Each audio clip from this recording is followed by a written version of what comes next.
Meeting to order for an open now. Council meeting number 821. We'll start with open with prayer. Heavenly Father, grant that we who would seek to serve you may have the wisdom of your Spirit, the guiding of your hand, and the grace to serve together for the prosperity of our city. Through Jesus Christ our Lord. Amen. Stand up for the Australian National Anthem.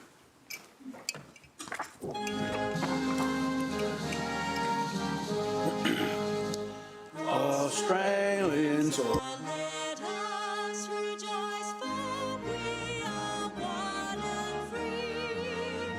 We've golden soil and wealth for toil. Our home is girt by sea. Our land abounds in nature's gifts, all beauty rich and rare. In history's page, let every stage advance Australia fair. In joyful strains that let us sing, advance Australia fair. Please be seated.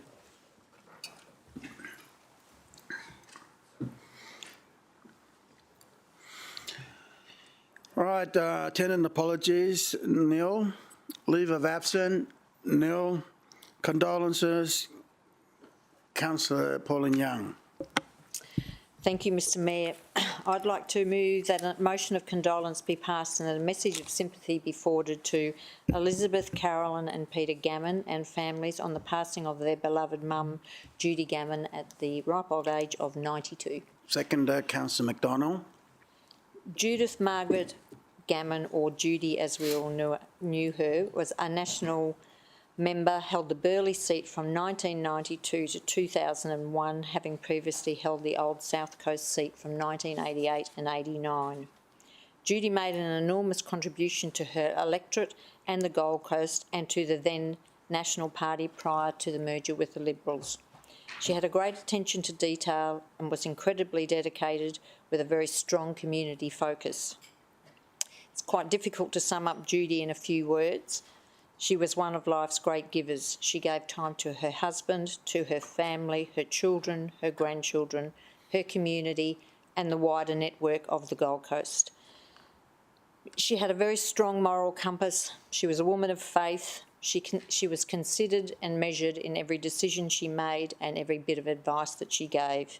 She was a political confidant, a loyal friend, a loving mum and a grandmother to Matthew, Timothy, Madeline and Sophie. People recognised in her someone with values and integrity. She was not afraid to stand up for the causes that she believed in. She will leave a lasting legacy with the Gold Coast community and the political network that got to know her and to experience the decisions and the advice that she gave in the time that she served the community. Vale, Judy Gammon, rest in peace. Councillor, I put the motion to you. All in favour, show of hands. Against, motion carried. Could you please add the following councillor's name? Councillor Gates, Councillor Owen Jones, Councillor Hamill, or everyone. Everyone's on there. Okay, now it goes to Councillor Tozer. Thank you, Mr Mayor. I'd move that a motion of condolence be passed and a message of sympathy be forwarded to Jamie and Jasmine Hollingsworth on the passing of Elaine Sterling Hollingsworth. Seconder, Councillor Lacastra. Thank you, Mr Mayor. Elaine Sterling was born in Missouri in 1928 and she's survived by her son Jamie and her granddaughter Jasmine. Elaine was very well known in our local area up since the 1980s as the director of a local health retreat called Hippocrates Health Retreat and advocated in our community for healthy living and all sorts of things like that. But when I attended her funeral over the weekend, it became very evident that she was a woman of some renown and spent more than a decade as a Hollywood actress under the name of Sarah Shane. She famously worked with a number of amazing stars, including Clark Gable and Judy Garland, Sean Connery and Elizabeth Taylor. Tarzan's Greatest Adventure from 1959 with Sean Connery is probably her best known film, but at the funeral it was noted fondly that she recalled her kiss with Clark Gable in The King and Four Queens from 1956 as quite memorable. She also appeared in TV series Perry Mason and Quincy. She emigrated to Australia from the US in 1985 and became an Australian in 1987. She'd left acting in 1964 and become a writer and businesswoman, and ultimately became focused on topics including healthy living and diet. And there's been 13 editions published of her primary book, Take Control of Your Health and Escape the Sickness Industry, which was published in 2000. At her funeral, she was remembered as a beautiful woman, as well as intelligent, witty, tenacious and independent, but was always focused on her health and the health of others, particularly those in the Mudgeeraba community. She'll be sorely missed as a local identity, but also as an international Hollywood actress, bringing renown to the Gold Coast through that connection back in her early life. Thanks, Mr Mayor. Councillor, I put the motion to you. All in favour, show of hands. Against? Motion carried. Could you add Councillor McDonald, Councillor Peter Young? Okay. We now go to mayoral minute. There's none. Confirmation of minutes. Well, councillor, is there any correction from the move for adoption? Councillor Gates, seconder. Councillor Tozer. Put the motion to you. All in favour, show of hands. Against? Motion carried. Mayor's report.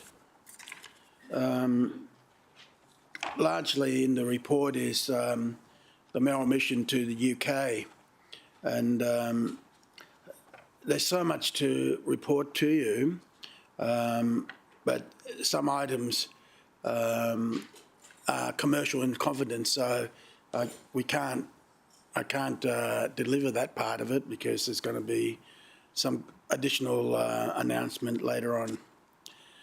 And on this one, Council, we started off on Wednesday when we arrived the night before, networking event, about 100 people at the Athenaeum Club in London. So in attendance were our delegations and the UK-based guests. The connection was quite good. I spoke on how well our city has recovered from COVID, how much confidence we have within our city among Australians. And I looked at the UK-Australian Free Trade Agreement, which in concept is going ahead, and I think by early next year it should be written in law. And I take the opportunity, as us Gold Coasters do, when there's opportunity, we are first cab off the rank, and that really is the message I carry right through as we meet other UK businesses. So I harked on a bit on the hosting the Commonwealth Games 2018 and how that opened doors for opportunities, and this is part of a continuation of building our legacy, leveraging the Commonwealth Games. So then the next day went to House of Parliament visit, hosted by, they got really funny title, Doorkeeper of the Lady Usher of the Black Rod. And as you can see, John there is not the Lady Usher. And it was a good privilege to stand where all the Prime Minister and all that. We were not allowed to take some photos, but anyhow, it's fascinating to see so much history where the Westminster system worked. Next day, round table meeting with Austrade and Department of International Trade at Queensland House in the Strand. And from the UK Department, Emma McDonald, Acting Senior Trade and Investment Commissioner. And it's important that we leverage our Queensland Commissioner and Australian Trade Representative to help Gold Coast businesses in trade. Next one, tour of the Surrey County Cricket Club. Adam Holyoake is now calling Gold Coast his home, and he's on our trip, Media 8, to connect that with further business. But I didn't realise Adam was such a cricketing legend in the UK. Alan's there in the middle, and as I walk past, there's a gate named after him and quite a lot of history. And then and Alex Stewart, he's there as their CEO and Director of Cricket. Another gate I'm walking past, and Alex's name. So it's quite incredible. But long and short of it all, I broached the idea that the Surrey Cricket Club should come down under, and they're taking that on board to play at Metricon Stadium. So in doing that, and there was a door going to walk to the grounds, and it had Bradman's door, and I said, "Oh, how come you have the Bradman's door?" And he said, "Well, that's the door that was for his last game, where he went out and he didn't get his century to get the average being 100. I think he got out for 0, and that's the door that he walked through." I went, "Oh, you got a funny sense of humour." And but there are those sort of instances. The first time they ever played cricket was at that oval, and the list goes on. And so wonderful to be there. And then later on that night, Gold Coast VIP dinner, chaired by Study Gold Coast, our former Premier Rob Warbidge, and of course our city delegates and all the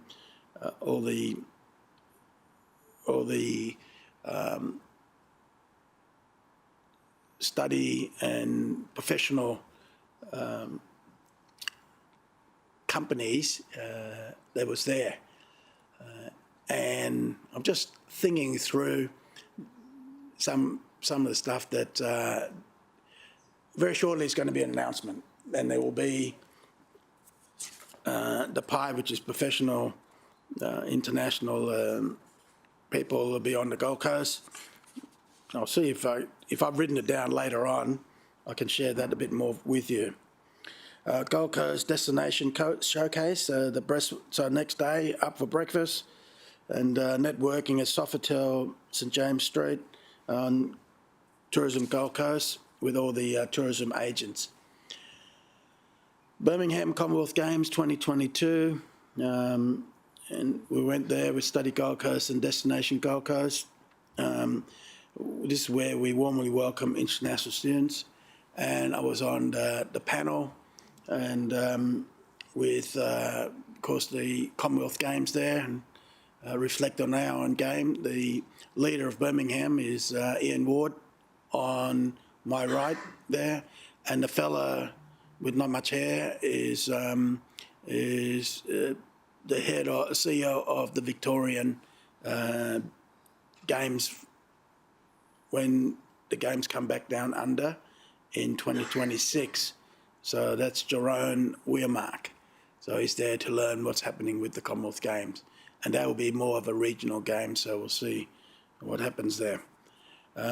Meeting with Greater Birmingham Chamber of Commerce with businesses there, and they're intending to bring delegations here. Next one was the Birmingham Commonwealth Games. I was invited by the Mayor of West Midlands, Andy Street, and I thought that we were going to watch Australia versus Wales in netball, and of course I don't know what happened, but I know what it is. He just wanted me to see England play Uganda, and of course England won, and he was very happy. So anyhow, it was nice to catch up with Andy, and he put a very generous post on his Facebook thanking Gold Coast effort in assisting advice to the Birmingham Commonwealth Games. Congratulations to Australian team winning 67 gold, 57 silver and 54 bronze. I would say to you throughout the broadcasting, when a British person would win the gold and they had won, say, silver or bronze in the Gold Coast Commonwealth Games, they will keep talking about the Gold Coast, how it was good, and the athletes bettered themselves and won gold on home territory, that sort of thing. But the name Gold Coast was broadcasters consistently, so it was wonderful. Then I visited the Roughborough University. They got a very high performance sporting university, and they show me of all the latest technology that they're doing, and there will be a deal coming through out of there to our city. That's the best I can tell you at the moment on that one. World's Bowls Championship announcement, went there, caught up with them, and basically they will be here on August 29th, September 10th next year, and venues will be Broadbeach, Helens Vale and Musgrave Hill. And what they've introduced there, they're going to have some teams that para athletes for the bowls. So that'll be the first time in the World Championship. 700 competitors, and here there'll be economic benefit about $8 million. Next one is the Commonwealth Esport Forum. I caught up with Global Esport Federation CEO Paul Foster, and they did run an esport for the Commonwealth Games. You actually don't win the Commonwealth Games medal. It's call it demonstration sport, but everyone's feeling is that Paris Olympic in 2024, esport's going to be there as well for the Olympics, and then LA 2028. It appears that esport is it's going to be part of the Olympics. So I think we're moving in the right direction in having our infrastructure ready for esport.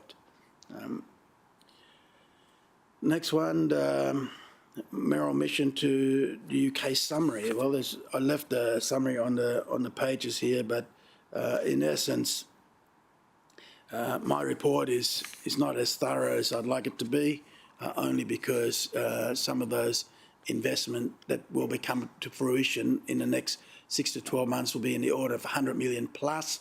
I can't really highlight those commercial in confidence because primarily it belongs to the Gold Coast delegates that they come. We are a conduit to help it happen. The matter that we voted on, the film in this Eckerman Farm, I did something with that as well. So I think that's going to progress nicely. And so long-term investment from that will flow into here in the next 5 years could be as high as $1 billion. So in short, next one is Bleach Festival, homegrown opera in our Botanic Gardens, and what a good venue for that to happen, our 11th Bleach Festival. Next one, 21st Century Indigenous Photography Exhibition. Well, art is meant to be confronting. Councillors, it's there for you to go and have a look. And it is confronting, and congratulations to the exhibition because it's one of the first way of delivering for our Indigenous people as well. So, councillors, when we catch up privately on that, I'll be able to give you a lot more details in some of those wonderful investment that will flow. In comparison to all the missions I've done on and for behalf of the city, when it comes to economic boost, this is the best by far, really is. So, Councillor, I put a motion to you that the Mayor's report be welcome and noted. Second to Councillor Gates. All in favour, show of hands. Against, motion carried. Clarification, Mr CEO, it's nil. Business horizon minutes, it's nil. Presentation, nil. I think we got one in the GB, so we'll wait for that. Reception, okay, we now go to item conflict of interest, item 10. We've got a few there, I think. Are we? Conflict of interest outside. Okay. On the screen, Councillor Vorster. Thank you very much, Mr Mayor. Mr Mayor, I'm rising to make a declarable conflict of interest declaration. It relates to a development permit that's been lodged with council by the mother-in-law of my brother. The application is for a site located within my division, and I was asked to support a delegated decision or request that it come before committee. I feel as though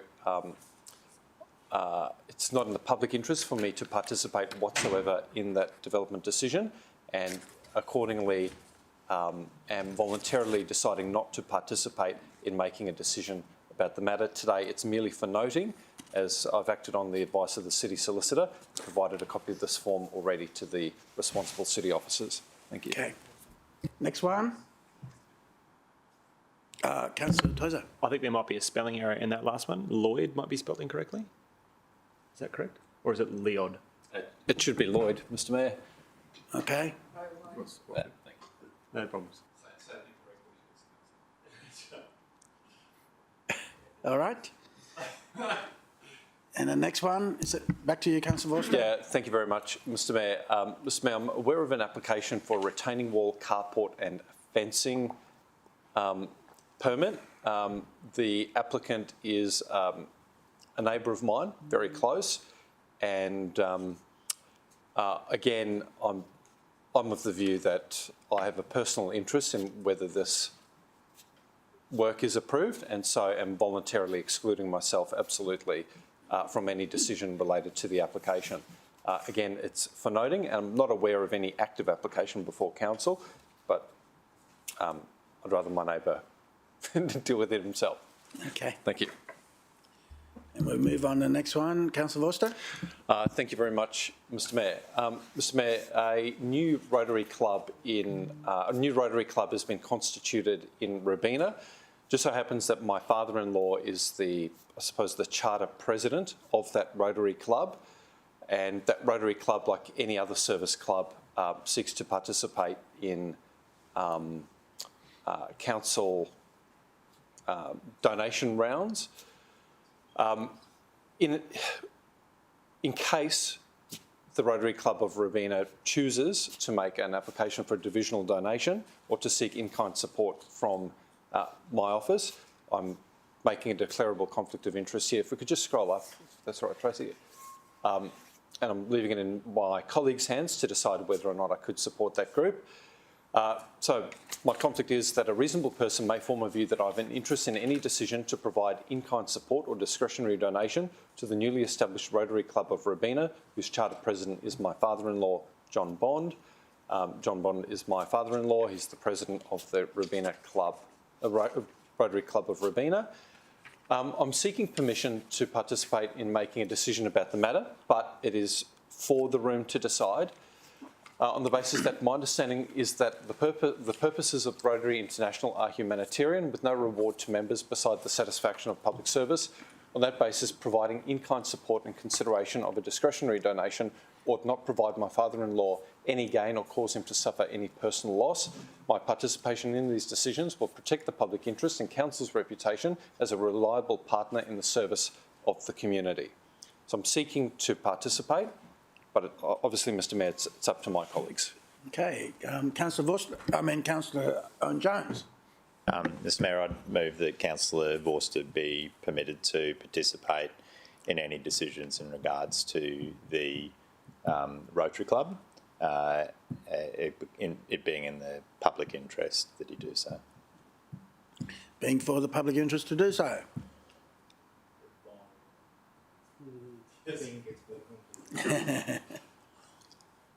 And Mr Mayor, if I get a seconder, I'll speak briefly to it. Second to Councillor Gates. Mr Mayor, I was at a recent Bank of Bendigo function and I was lucky enough to meet Mr Bond, and I explained to him how many hours of my life I've lost through disclosures. So I think that he's very aware of the arrangements, but I think many of us are involved either as members or honorary members of Rotary Club, and I think we all appreciate the good work that they do in the community, serving the community. So I don't think they should be penalised by the fact that a council a council law is related to an executive, but it's the right thing to have acknowledged it today.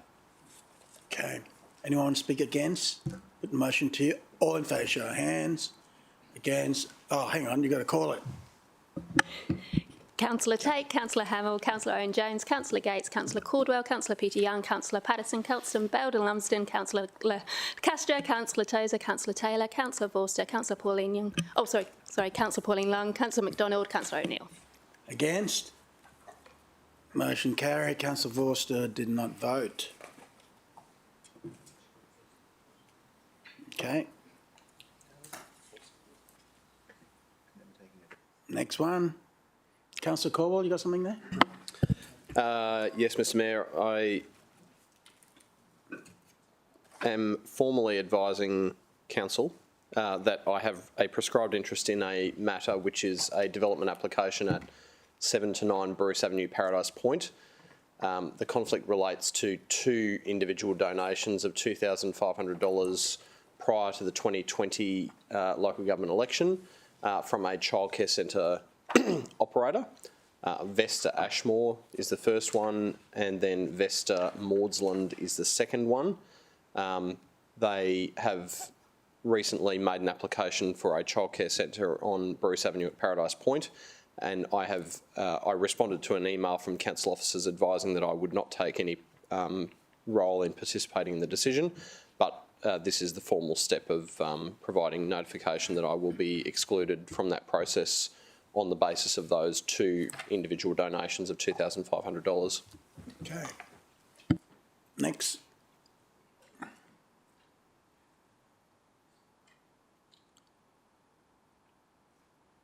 All right.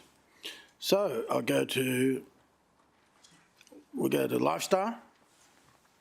Thank you very much, Mr Mayor. This morning I move that the report of the Lifestyle and Community Committee meeting held on Tuesday the 2nd of August 2022, covered by recommendations 1 through 9, be received. Thank you. Second, Councillor Belden-Lumsden. Put the motion to you. All in favour, shows hand. Against? The motion carried. Councillor, any items you wish to deal separately? I think 7.2, is that all right? Councillor Vorster. 6.3, thank you, Mr Mayor. It's for a change recommendation. 6.3. Change recommendation, go ahead. Yes, which I understand has been supplied to our Minute Secretary. It's a bit difficult because I can take up time talking about it, but I need a seconder, but the seconder doesn't know the motion. So. Seconder, Councillor Caldwell. That's fair enough. Thank you very much, Mr Mayor. Mr Mayor, I think we can be very proud of the Streets of Remembrance program that honoured many families across the Gold Coast. I actually think it's one of the finest things that we've done during this term of council. We're very eager as a committee to see that program continue and to make sure that we give more families and more Gold Coasters an opportunity to honour those who have, in some cases, made the ultimate sacrifice. So lauded was the first trial, Mr Mayor, over the first 12 months, that we even received correspondence from as far as Fiji, just thanking the council for taking the time to honour our veterans and a particular family.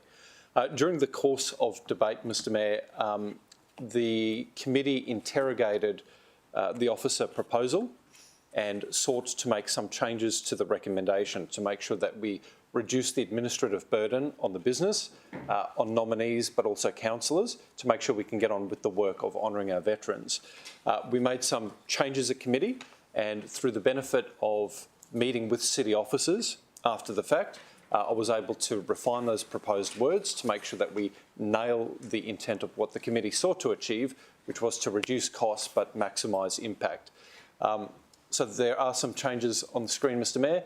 We're removing the need to provide additional resources because we can achieve all we need to within the $50,000, and there is no requirement now to take anything to the September budget review. So with the support of the committee, I think we can get on with the job of rolling out the trial for another 12 months. Anyone want to speak against the motion? Councillor Owen-Jones.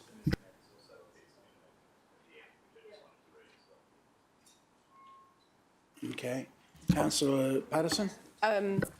I've just got a question. Mr Mayor, through you to Councillor Vorster. So just with the removal of that part of the last part, that doesn't remove that we're going to consider World War II veterans, right? That's still included? Thank you very much, Mr Mayor. It was if I could maybe explain very briefly what these other changes are. Mr Mayor, during the course of the first trial, city officers were fortunate enough to have put together some pre-validated streets, right, which can form the next tranche of signs to be and family names to be commemorated over the next 12 months. So we already have a good working group of signs, and we've identified signs that can be rolled out in the third year at slightly more expense. But if we're going to place a $50,000 resource cap, right, at this point, city officers feel as though, and I don't want to speak for them, but based on the meeting, that the best course of action is to pursue those street signs where we already have information, already have nominations, and we can quickly pursue them. They're the low-hanging fruit, Mr Mayor. So all in all, if you support this recommendation today, you will allow us to get all of the low-hanging fruit and get more street signs up, and we will be able to refine the process over the next 12 months so that in year 3, we can have a better process to take on even more street signs. So it lowers the cost and gives us time to nail the process. And Mr Mayor, I just want to flag for Councillor Owen-Jones's benefit. He asked a committee, why can't we look at war memorials to take names from them to try and reduce the administrative overhead involved in the process? When I met with city officers, it turns out they've done exactly that. They've actually done that work. Where it becomes a little bit resource intensive is that city officers want to make sure that when we commemorate a particular street sign with an ADF insignia, for example, that we're not doing that to a street sign that was explicitly named for somebody else, right? So that's when resources are required. But Councillor Owen-Jones wanted to make sure that we were looking at war memorials. We've done that. Councillor Tozer was concerned that we might be overriding the wishes of a family or the recognition of somebody that had a street named after them because of council resolution. We're ticking that box as well, and we're lowering costs overall to $50,000, which I know was important to Councillor Gates. So the committee did its job, Mr Mayor. Yes, Thank you. as always. Anyone speak against the motion? Can I take that as a closed? Okay, put the motion to you. All in favour, show of hands. Against, motion carry, unanimous. 7.2 we're going to? I think there's a little amendment there. If Councillor Castro, you got the heads up on that one? Yeah, thanks, Mr Mayor. Yes, it's just item 7.2, and it's just a change in number 8 to actually read that the transport infrastructure requirements are referred to a future budget review, etc., rather than the September, because the September budget review is just considered to be too soon. So. Okay, well, just wait till we get to That's what he said, yeah, which is what I thought it must be. item 8, clause 8. Clause 8, yeah. 8 is after 6. There we go.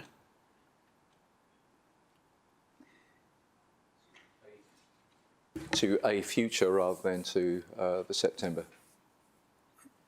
Okay, second, Councillor Vorster, would you want to second that? Yeah, thank you, Mr Mayor. Second, Councillor Vorster. Councillor Tozer wants to ask a question. Thank you, Mr Mayor. Number 1 talks about the report and attachments being non-confidential, and this was an attachment that was provided to councillors. It isn't marked confidential. Would it be one of the things that is non-confidential after today's meeting?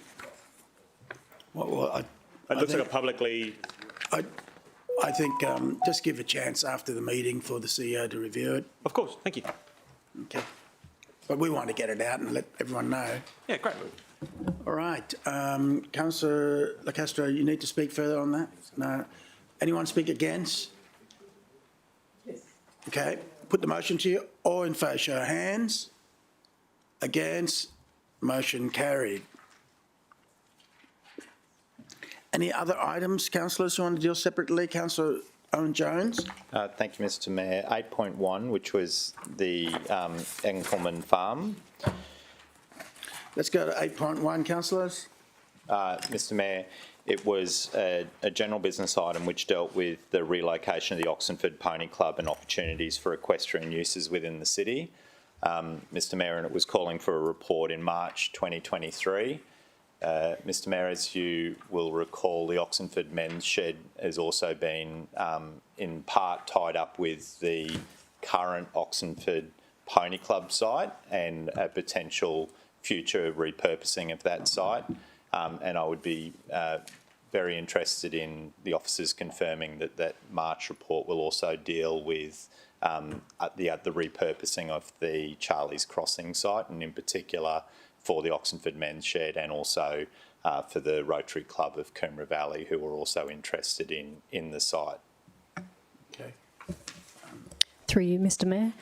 Yes, all correct, Councillor. So, and that's really all that I needed to clarify today, Mr Mayor, because the Oxenford Men's Shed has been a project that's been very long in its gestation, maybe 5 or 6 years now, and it has been delayed. The decision that the council made in regards to Enkelman Farm further delays that, and I just needed to be able to reassure that particular group and also the Rotary Club that they haven't been forgotten in all of the mix in regards to what we're proposing at Enkelman Farm. Okay. So there's a motion. We're moving this motion. Are you happy to move this motion? So I'm happy to move it, Mr Mayor. Seconder, Councillor Tozer. All right, anyone speak against it? Well, let's put the motion to you. All in favour, show of hands. Against? Carry, I think, unanimous. Any other items, councillors? Councillor Vorster, back to you. Thank you very much, Mr Mayor. I move that the remaining recommendations of the Lifestyle and Community Committee be adopted. Thank you. Seconder, Councillor Bale and Lumsden. Put the motion to you. All in favour, show of hands. Against? Motion carry, unanimous. We now go to 11.2, Planning and Environment. Councillor Caldwell. Thanks, Mr Mayor. I move that the report of the Planning and Environment Committee meeting held on Thursday, the 4th of August 2022, covered by recommendations 1 to 11, be received. Seconder, Councillor Gates. Put the motion to you. All in favour, show of hands. Against? Motion carried. Councillor Gates. Mr Mayor, if I could ask that 6.5 be dealt with separately, I'm going to leave the room. Okay. The special delegations were considered during the last community consultation period, and a couple of decisions that were made had consultants who had donated to my election campaigns previously, Place Design, which is on the screen, and also Arcadis and Mitchell Bray, which presents a prescribed interest for me, so I'll be leaving the room. Okay. Okay, just a second.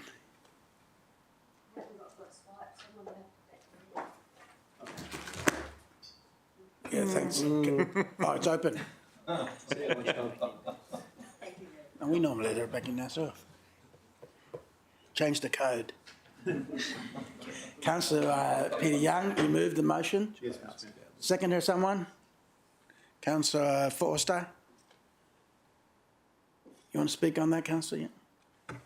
Only to note for the public record, Mr Mayor, that we're just recognising decisions that were made by officers and yourself and the chairman where appropriate through the recess period, so we're not exercising any vote as to approve or not approve any of the applications dealt with, and therefore Councillor Gates removing herself from the room is beyond what's really necessary, but it's appreciated. Okay. Thanks. Anyone speak against that? Put motion to you. All in favour, so hands. Against? Motion carried. Could you send an officer to let Councillor Gates in? Can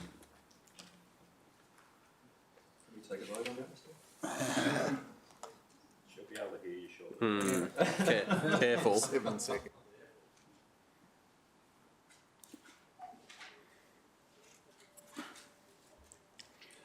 All right.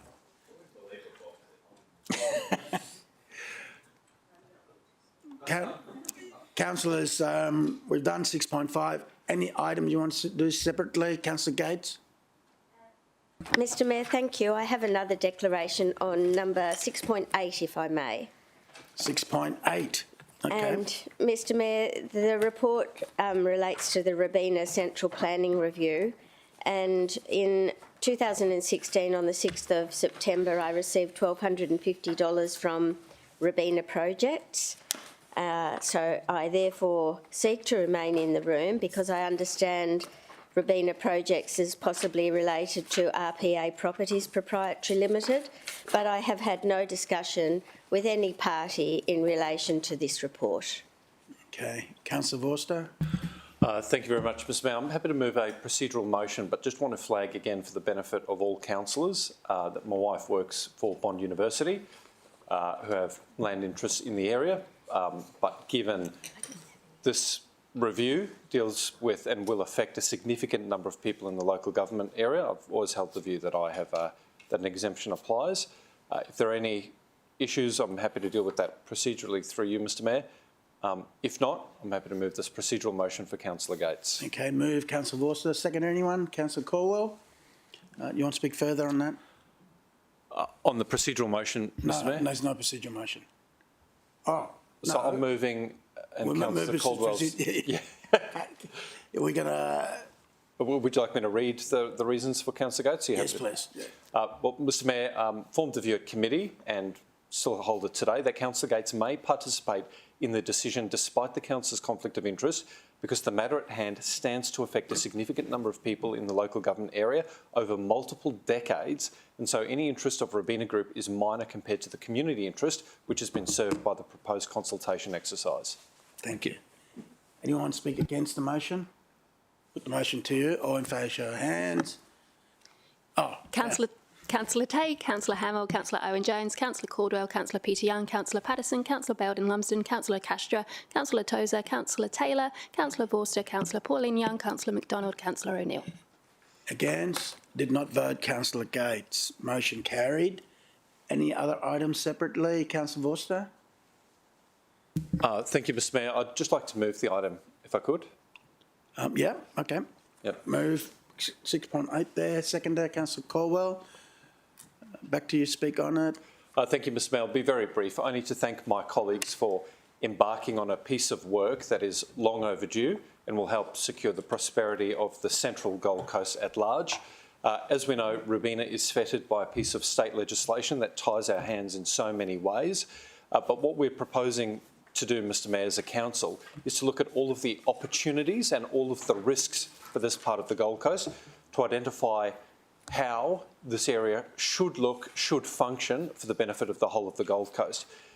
As I remarked on at committee, Mr Mayor, being at the geographic heart of the Gold Coast, at some point all of us will pass through Robina. We will have some touch point with Robina, whether it's shopping, dining or accessing government services.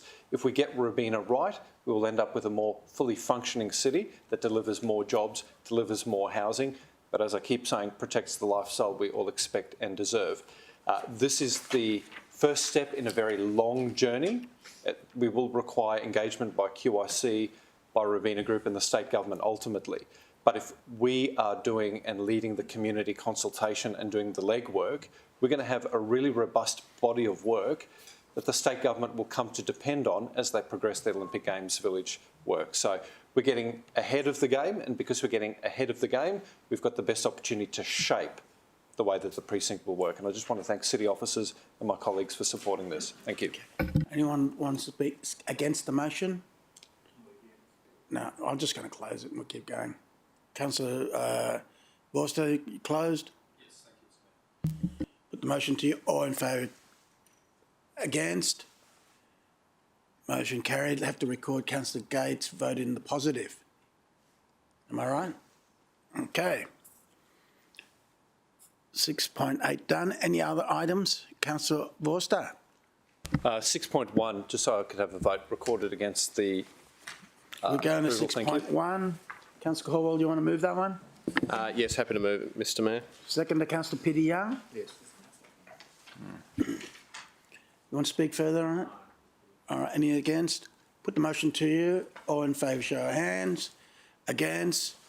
Motion carried. Please record Councillor Vorster voted in the negative.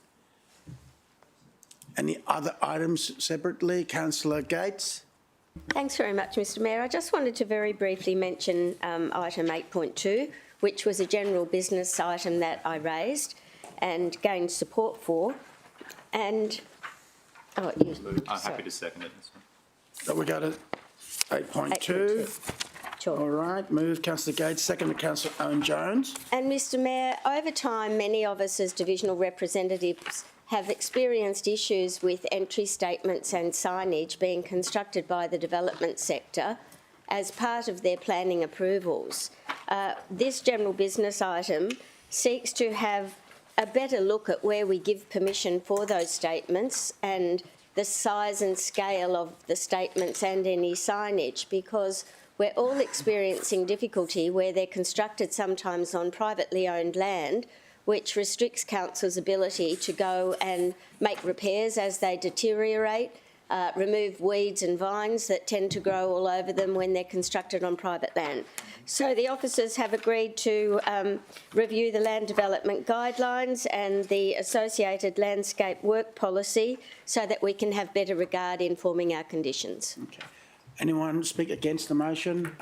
Put the motion to you then. All in favour, show of hands. Against, carry unanimous. Any other items separately, councillors? Councillor Caldwell. Just briefly, 8.2, if we could, Mr Mayor.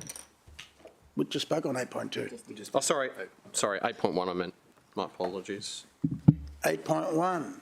Okay. Happy to move that, Mr Mayor. Move. Seconder, I'll speak to it briefly. Seconder, Councillor Owen Jones, seconder. Back to Councillor Caldwell. Thanks, Mr Mayor. I just wanted to pull this out particularly to make to move some recognition for the council officers, because the data that we've seen for the last quarter, culminating in the last 12 months of development activity, shows that we've now achieved record numbers of development applications, being just under 5,500. We're still seeing strong construction activity with a record number of building approvals, which is obviously a measure of development applications that are being acted on, which is good news. So we're up 9% on last year in DAs, we're up 3% on last year with building approvals, and we continue to be on track at less than 1% of matters landing in appeal. So overall, it's been a very positive 12 months. We know that construction is still a very important pillar of the Gold Coast economy, and as we see some evolving economic challenges ahead with higher interest rates and construction pipeline challenges and costs of materials, obviously we need to continue to monitor this data, but it's fair to say that we as a council are doing our fair share of the heavy lifting in making sure that there is product that's out there available for the development sector to act on. And I just wanted to pick up one other thing, which is that in the last quarter we have refused 17 applications. Now, that is a relatively low percent, but each one of those 17 is usually for very good reason and a very important step that we're taking to send a message to the applicant that their particular application doesn't fit within city plan. And this week I just wanted to flag a particular matter of interest, which was a site at Palm Beach at what is currently the Collective, which for the sake of administrative expedience has been refused under delegation. But the significance of that refusal should not be underestimated. And I just wanted to send a message to the community that we, whilst we appreciated their input to the submission process, what the refusal actually indicates is that the detailed assessment that the officers undertook showed that the application didn't comply with city plan. And it was on that basis that we have taken the step under delegation to have that matter refused. So I think the comfort should be there for the community that in that particular instance, their feeling of what was not compliant with city plan was borne out in a very detailed assessment process. So I wanted to highlight that one in particular because the media coverage on that had been sort of leaning towards the fact that because the community said they didn't like it, it resulted in a refusal. But in actual fact, city plan, when tested, against this application, stood up and did its job, and ultimately we were then able to take the step of refusing that particular application. So big thank you to all of the team in particularly in DA, because it has been a busy 12 months, and fingers crossed that the positive activity in that part of the economy continues for the next year. Anyone speak against the motion? I deem that closed then, Councillor Caldwell, unless you got... No, that's fine, thank you. Put the motion to you. All in favour, show of hands. Against? Motion carry unanimous. Any other items, councillors, to deal separately? Councillor Caldwell. Thanks, Mr Mayor. I move that the remaining recommendations of the Planning and Environment Committee be adopted. Second, Councillor Gates. Put the motion to you. All in favour, show of hands. Against? Carry unanimous. Thank you, Acting Director. We now go to Water, Waste and Energy. Councillor O'Neill. Thanks, Mr Mayor. Mr Mayor, I move that the report of the Water, Waste and Energy Committee meeting held on Thursday, 4th of August 2022, covered by recommendations 1 to 3, be received. Second, Councillor Hamill, you happy with that? Put the motion to you. All in favour, show of hands. Against? Motion carried. Any items you'd like to deal separately, councillors? Councillor O'Neill. Thanks, Mr Mayor. I move that all the recommendations of Water, Waste and Energy Committee be adopted. Second, Councillor Hamill. Put the motion to you. All in favour, show of hands. Against? Councillor McDonald, is that a 4? Yeah, no, I voted. Okay. I was quick. Against? Carry unanimous.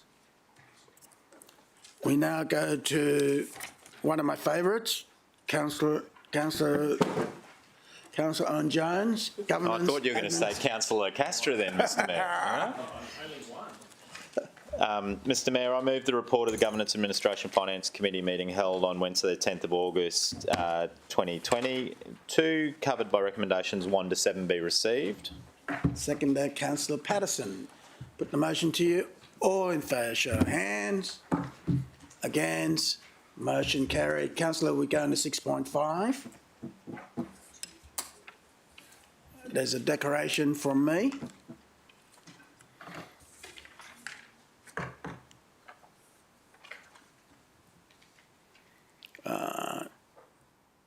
Okay, that's about the petition. Yeah, next one. Yeah. Don't move it. I can't see. Yeah, I'm Director of Cressiden, conform and tender on that, and I'm leaving. So, Councillor Gates, if you can come and take the chair. Certainly.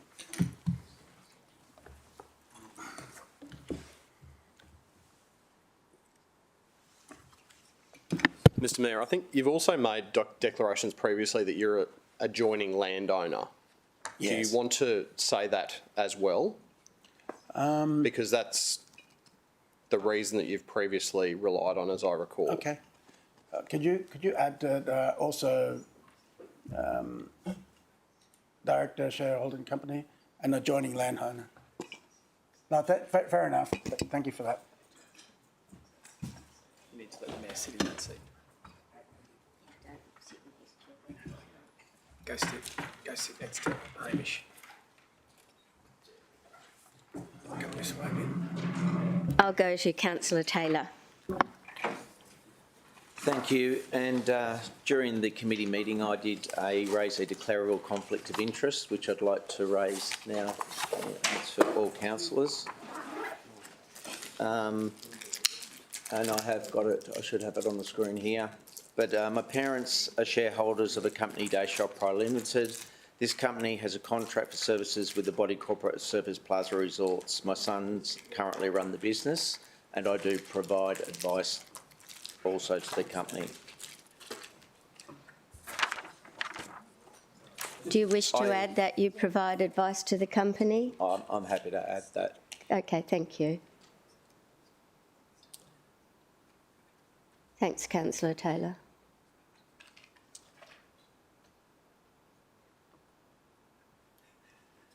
Now, during the meeting, as a local councillor, I'd still like to see if during this whole process with this particular property, originally I was, I did the declaration and I'd been requested to take minutes with a city officer, which each time I've met with the body corporate, I have kept those minutes of the meeting. As a local divisional councillor for the area, I'm of the view that my participation in the matter is a public interest, and I bring it to open and persuadable mind, noting that the matter before the council today does not touch on concerns the above interest are quite separate. So I just want to put it to the councillors to get their thoughts. Thanks, Councillor Taylor. So, councillors, at committee, I'll just give a briefing at committee. I actually moved that I felt that it was in both Councillor Taylor's interest and our interest that he not participate in the debate, and the vote was taken and Councillor Taylor left the room. I personally don't feel any differently today, but I'm happy to accept a motion from anyone, should they feel differently or whether they also agree. Councillor Vorster. Thank you, Madam Acting Chair. May I ask a question through you to the City Solicitor? Sure. Thank you. City Solicitor, I have an understanding that Dayshelf, the entity to which Councillor Taylor has referred, is a supplier of fire suppression and program maintenance of fire suppression systems. It's my understanding that there are no fire suppression systems provided in this council allotment that Dayshelf services, maintains, installs, upgrades or what have you.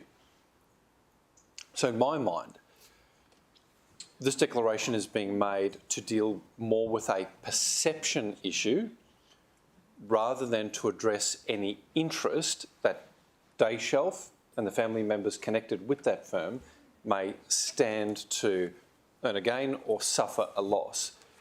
Would that be a fair assessment? Because regardless of council's decision, the commercial arrangements of that firm wouldn't appear to be impacted. Through you, Deputy Madam Acting Chair, I believe, Councillor, that was pretty much the position that Councillor Taylor advanced at the last committee meeting. He made a point in his declaration that in his mind the matters were quite separate and distinct. Thank you, Madam Acting Chair, through you to the City Solicitor. Thank you for that advice. But I understand that that is the case that Councillor Taylor is prosecuting and seeking to remain in the meeting. But I suppose my question is, do you think it would be fair to say that there is potentially no direct financial gain or loss at risk with Council's decision for Dayshelf?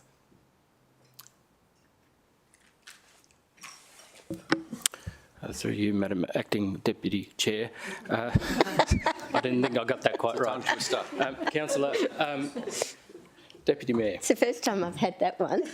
I can't actually speculate into whether or not there's going to be a gain or a loss into these private commercial arrangements.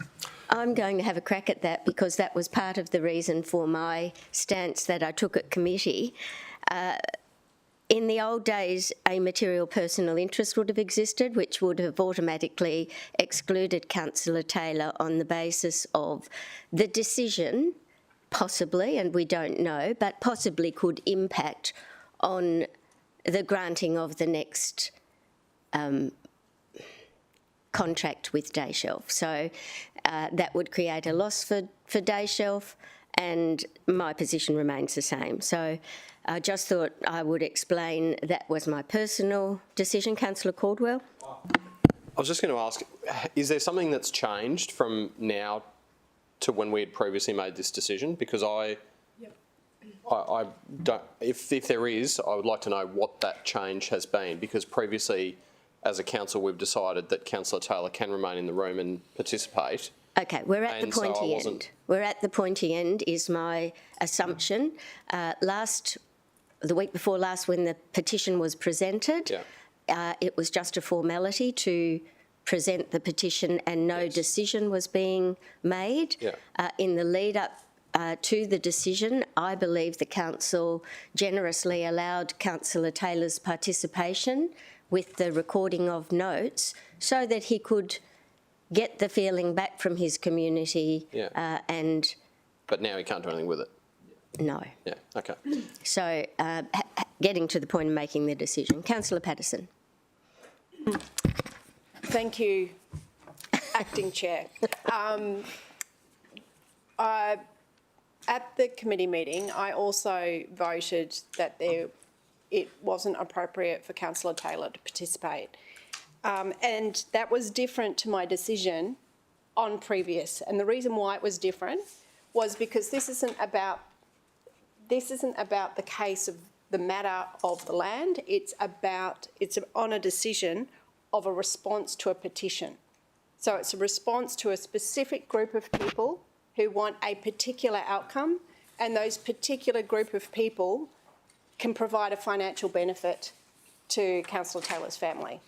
So that's why I saw that there was a difference here to when we were discussing it on the land previously. Councillor Taylor. Thank you, and I appreciate the responses back. I just want to make everyone understand that during this long process, I had the ability to meet with the body corporate, and even if I'm not part of the decision making, I just really feel strongly that there's a lot of residents in this particular building that I'd like to at least express their views, and that's the bit for me is they've met with me on numerous occasions with officers, and they've come to me with that condition to express their views, and I am asking and requesting that I am able to at least forward their views and their concerns in relation to their petition and the decision being made today. It is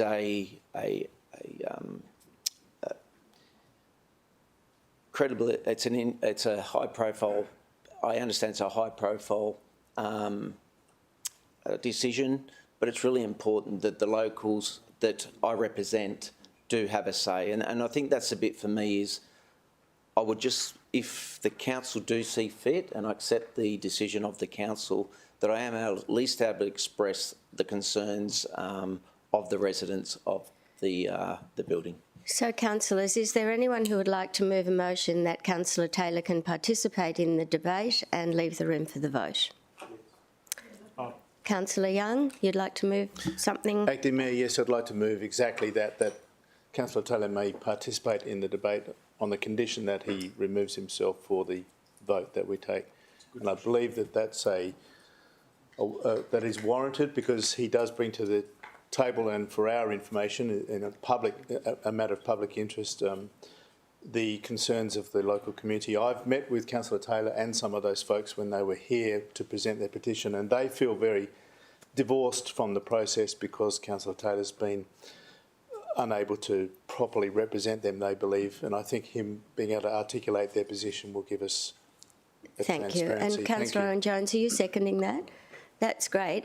Look, the reason why I'm going to support the motion today is because at committee I specifically asked for the distribution of the notes that Councillor Taylor had taken, because there's no point in collecting notes for our benefit and then not getting to read of the residents' concerns. So I don't believe that we're qualified right now to make a full decision because we haven't had those notes distributed. So I'll take that motion from Councillor Young, seconded by Councillor Owen-Jones. Did you wish to speak to it, Councillor Owen-Jones? Just briefly, and maybe just to Councillor Peter Young has just maybe indicated that Councillor Darren Taylor has been unable to represent his residents. I think that I just wanted to, in my view, I think that the curb that was placed on Councillor Taylor previously was the right one at the time.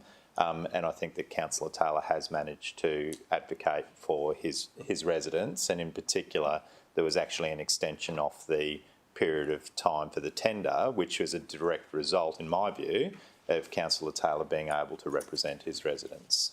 Thank you. Councillor Tozer. Madam Chair, could we add some reasons just so we can fully... Well, it's not your motion, but no, that's my question is, you can we add some make a reasons? suggestion to Councillor Young for his consideration. Oh, Thank you, Mayor. I'll say his participation will enable complete clarity of the local residents' concerns to be voiced and understood. Thanks, Councillor Young. Is that what you intended, Councillor Tozer? I think the Minute Secretary was a bit concerned about it not being fulfilled, so we'll now do that. Thank you. Okay. In that case, we'll call a division and take the vote. Thank you. All in favour? Councillor Gates, Councillor Hamill, Councillor Owen-Jones, Councillor Caldwell, Councillor Peter Young, Councillor Patterson, Councillor Belden-Lumsden, Councillor Castro, Councillor Tozer, Councillor Forster, Councillor Pauline Young, Councillor McDonald, Councillor O'Neill. Okay, that is carried. So, now we'll move to the item. Councillor Taylor, I presume you'd like the floor. Yes, thank you. Look, as I mentioned, I have met with the residents and their views are their concerns are there's about 145 residents that do live on site in the current building. The decision that's been made today is a separate parcel of land that relates to the body corporate, but their concerns is with the decision of the parcel of land that may be sold, it could leave them with no car parks in with their building and their property, leaving them nowhere to park when they come home. There are a range of families, from elderly to young people, that live in the building, and they have been there for a long period of time. A lot of them have been. So we've got two situations where people have lived there for a long period of time, where these pieces of land have been approved as one development at the particular time. And there's also other people that have just bought in recently that, unfortunately, or the sales office had sold them with car spots part of the application. And it can be seen in advertising through online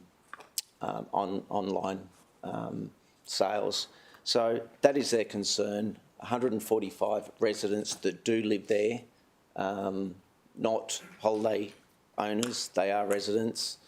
And where are they going to park if they can't formalise a arrangement with appropriate stakeholders in the area? Sorry, we haven't had any questions yet. We haven't got a mover or a seconder, and I need to, Councillor Hammer, I need to either get a mover and a seconder for a motion and then move into debate if there are no questions. Councillor Hamill. Okay, and seconded, Councillor Owen-Jones. Thank you. So the motion, the committee recommendation? Yes. Thank you, and feel free to ask your questions. So we have that. Moved Councillor Hamill, seconded Councillor Owen-Jones. Good. Madam Deputy Mayor, my question for you to Councillor Taylor is, thank you for that information, but I'm wondering, could you clarify for me in your discussions with those residents that were those residents always aware that their car parking situation was not on land owned by the body corporate? I think you had cases where some residents, because they're not actually on the body corporate, may have understood that they believed that they had a car spot. But I do believe that the body corporate was aware that there was additional agreements in place with other stakeholders in the area for the car spots. And Deputy Mayor, through you to Councillor Taylor again, are you aware of in any of that time over the decades or recent times when those sales contracts would have been executed, if through their solicitor or conveyancing lawyer it was noted to those residents that they didn't own the car parks? No one brought to my attention the process of after the sale went through of what happened with their legal representation in relation to their car spots. And one final question for now, Deputy Mayor, through you to Councillor Taylor, is you mentioned that there's been some purchases recently moved into the building. This has been ongoing for a few years now, so you would have thought that they would be well and truly aware of the cloud above this. You mentioned, and I have seen the advertising you showed me that did mention car parking listed in that, but did those new purchasers get independent legal advice from a solicitor to clarify the situation around the car parks? My understanding is they all went through a legal process in relation to the settlement. I haven't been given any direct information from individual settlements on what the outcome of the legal or the settlement process was at that time. If I could, Madam Mayor, no, I said last, but I'll just try one more. Sure. I'm just interested because, as Councillor Owen-Jones pointed out before, we did give an extension to the tender period. I was wondering if Councillor Taylor could shed any light if he had a discussion with the body corporate representatives in that period about if they were close to making an offer or why they didn't, or if the extension of time, just what the circumstances around that was. Yes, when the body corporate did approach, it was during the tender process, and I highlighted to them that they did have the option of going and putting a tender in. It was open for everyone. One of the concerns they did raise at the time was a time frame for them to actually go and put a formal bid to for the property, because there's a requirement through the body corporate to go to EGMs or AGMs to raise the funds that would have been required at the time. So yes, I did reach out to offers was extended. I did not formally did advise the body corporate they had the opportunity. The indication they gave me was that one of the challenges they had was a time frame to go to body corporate and put a tender in. I think my recollection from committee, Councillor Hammer, was that an extension of time was provided. Yeah, I was just interested in the gap of they requested but didn't seem to act upon. Okay. I have Councillor Vorster and Councillor Tozer. Thank you very much, Madam Chair. I have a question that relates to the tenders that were received, and I think are best dealt with in closed. Maybe ask my question last so that the ones in open can be dealt with in open. And do you have a reason for going into closed? Well, it would affect the commercial interests of the organisation, potentially our city budget. Well, I'm happy to take a motion to move us into closed. Yeah, I don't have the boilerplate motion mentally, but I'd like to move us into closed, Seconder. which is normally what we say. Can I ask if the confidential memo provided to councillors was confidential or is confidential? It is, great. Yeah, I'll second that motion to close then. Thank you, Councillor Tozer. All in favour? That is carried. Streaming off, thanks.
And I'll go to you, Councillor Hamill, to open debate.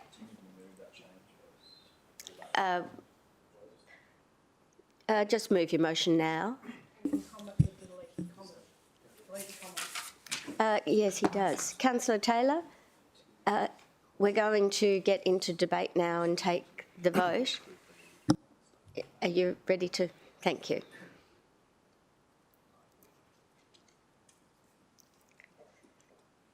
I wasn't sure whether he was allowed to debate. Okay, go ahead, Councillor Hamill. Thank you very much, Madam Deputy Mayor. Councillors, I'm going to start moving this one today by acknowledging Councillor Taylor and the work he has done on this. I can't imagine it is a very easy position to be put in at all.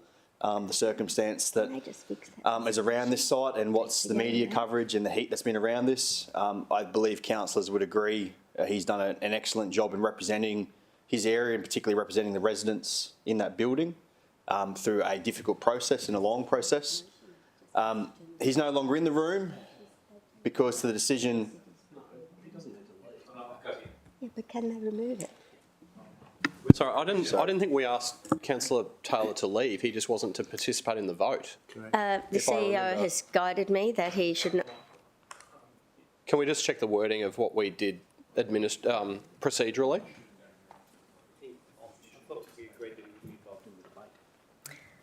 I'm not sure whether it was the debate or just the vote.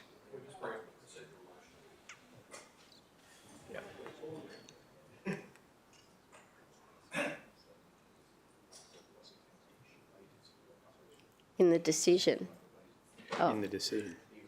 Wasn't the vote. For the vote. Sorry, Darryl. Correct. That's all right. No, that's my fault as well. Okay, let's try again.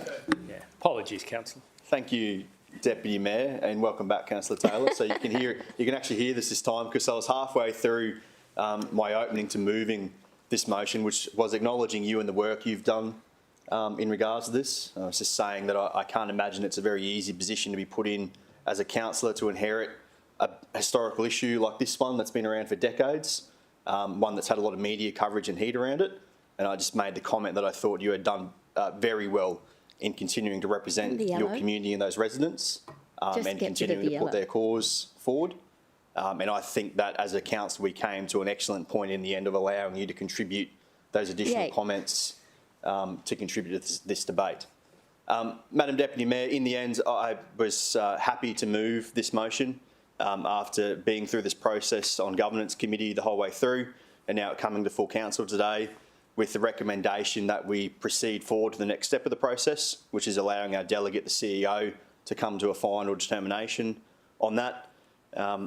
This hasn't been an easy one. It's been through council a few times, and councillors that have been here longer than me have been through it a few times, and I'm sure that they're hoping this is the last time it comes through council, and I believe we've reached that point after a very thorough process, and it's the main point I wanted to make in moving this today is that any concerns of any resident in the city about the process around this and just how thorough it is and how much oversight of this decision there is should rest easy. All that information is available and just how thorough the process has been and how many different parties have been involved in it. I acknowledge that in moving forward with this today, we do put ourselves closer to a decision that possibly creates a lot of uncertainty and possible issues for the residents in that building. That has to be acknowledged. That an issue that wasn't created by us and has been around for decades has really come to a boil for them. And I'm sure that in the future, when needed, Councillor Taylor will continue to help support them where he can. And I'm very hopeful that through this process, that the next party to own this block, in whatever happens there in the future, looks to work with that body corporate and work with those residents. I think that'd be silly if they didn't. That's not a decision for us to make or to attempt to force any party to do that, but I believe in good commercial outcomes, and that will be hopefully what happens here. Madam Deputy Mayor, that's all I have on that. Just to say, again, to Councillor Taylor, well done, and to those residents, your voice has been heard here today through your councillor, and that I fully back the officer's recommendation that we proceed with this process. Thank you, Councillor Hamill. Anyone wish to speak against? Councillor Taylor. Thank you, and thanks for the few words. And it has been very difficult for 145 residents of this building that may be affected at some point. I appreciate Council giving me the opportunity to speak on behalf of the residents, and I really hope with this particular site moving forward we do get some good outcomes, not only for the residents but everyone in the area of Surfers Paradise.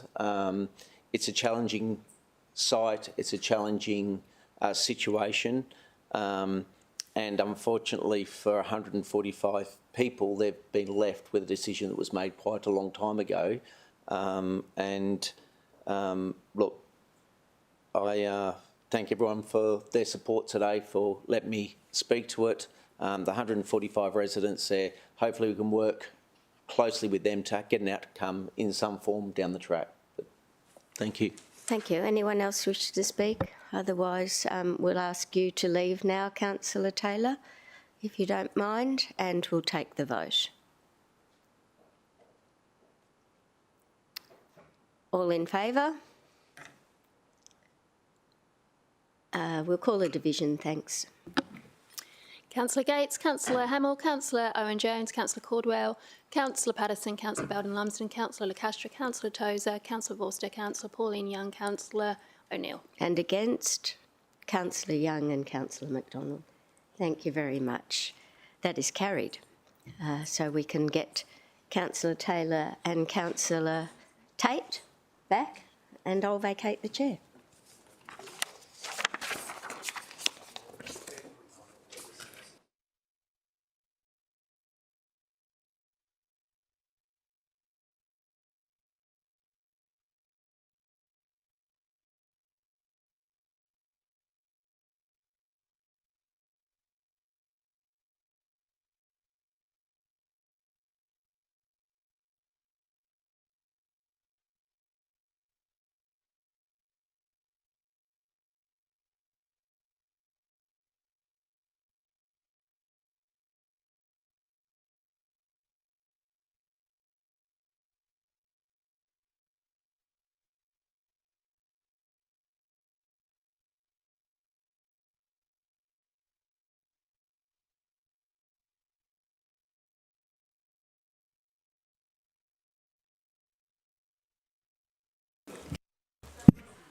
Okay, councillors, just before I just grant permission for Councillor Patterson just to leave for a few minutes, but before that, what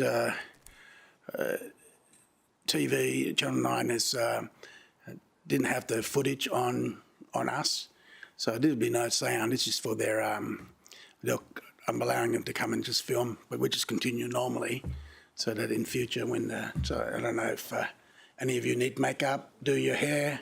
Right now, let them in. Yeah, yeah, that's it.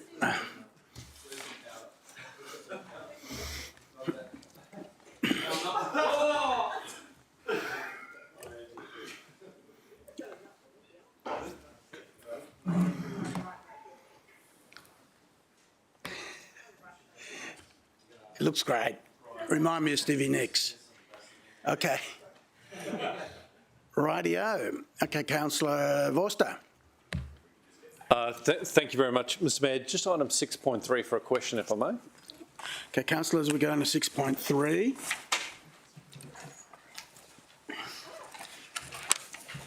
Councillor Vorster. Thank you very much, Mr Mayor. Mr Mayor, I appreciate that in the report a table was provided, I think beginning on page 36 and continuing, dealing with some definitions of what may or may not constitute an advertising activity. And I just want to seek some advice through you to the CEO or the responsible director or acting director, whether community engagement on a local project, local issue, what have you, on council letterhead or councillor letterhead constitutes advertising. Now, to my reading of the policy, it shouldn't. It should be dealt with under our communication and consultation policy. But I just want to make sure that that's not trapped under the definition of advertising because those letterheads carry, of course, our names and photographs. I'll go to Mr. CEO if you want to. You want to? Director? Through you, Mr. Mayor, to the councillor.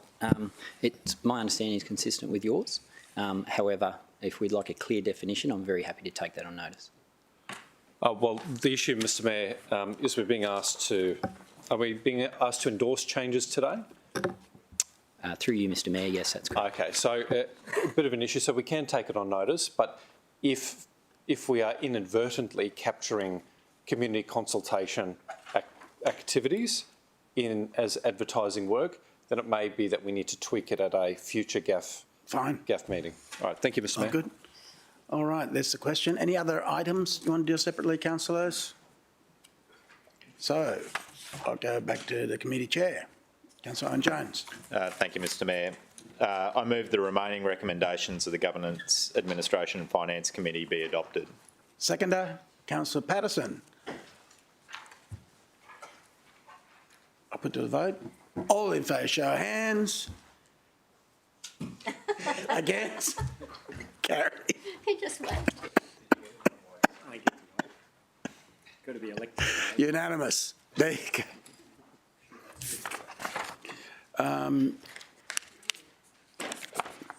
All right, we go to the next item. 11.5, Economic Development Major Project. Councillor Castro. Thanks, Mr. Mayor. Mr. Mayor, I move the report of the Economy, Tourism and Events Committee meeting, which was held on Wednesday, the 10th of August, and covered by recommendations 1 to 4 be received. Councillor Tosa, seconder. Put motion to you. All in favour, show of hands. Against? Motion carried. Any items you wish to deal separately, councillors? Councillor Castro? And that's the way it's done, councillors. Thank you. Moved. Thank you. Moved for adoption. Seconder, Councillor Tosa. All in favour, show of hands. Against? Carry. Unanimous. Item 12, consideration of notice, nil. Item 13, question on notice, nil. Presentation of petition, nil. Item 15, general business. We go 15.1, Councillor McDonald. Thank you, Mr. Mayor.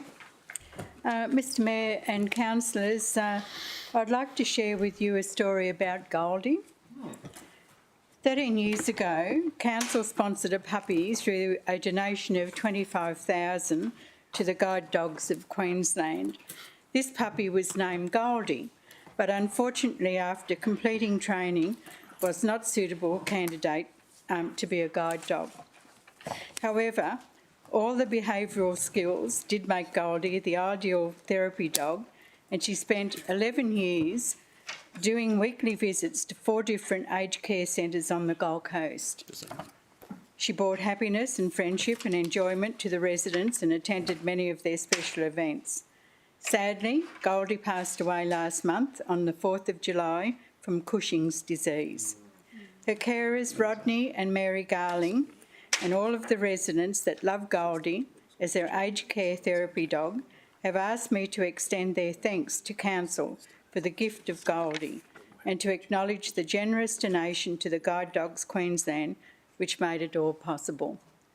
Mr. Mayor, I have attended a number of functions in aged care centres and special events where Goldie was in attendance. And in fact, I can recall one event was a 100 years celebration for a resident, and Goldie brought a lot of highlights and laughter and love to these residents. So the $25,000 was certainly well spent, even though she didn't make it as a guide dog. Thank you. Well done. Goldie. Good girl. All right. Yeah. So, councillors, we go to 15.2. On this one, councillors, I'd need to just explain a little bit. Some of you yesterday was in the presentation with LGAQ, and I mentioned that their annual meeting, and it's a 3-day conference, and that is happening in Cairns, and it coincided with our Tuesday meeting here on the 18th. And so basically I'm saying, councillors, looking at the schedule, if we can move that meeting to the 21st of October, which will give way to any councillor who wants to go to LGAQ conference. I've been asked to be on a panel or speak regarding the OIA stuff, and more than delighted to speak my mind there. And so I'd like to share that with all 500 plus councillors and 77 councils.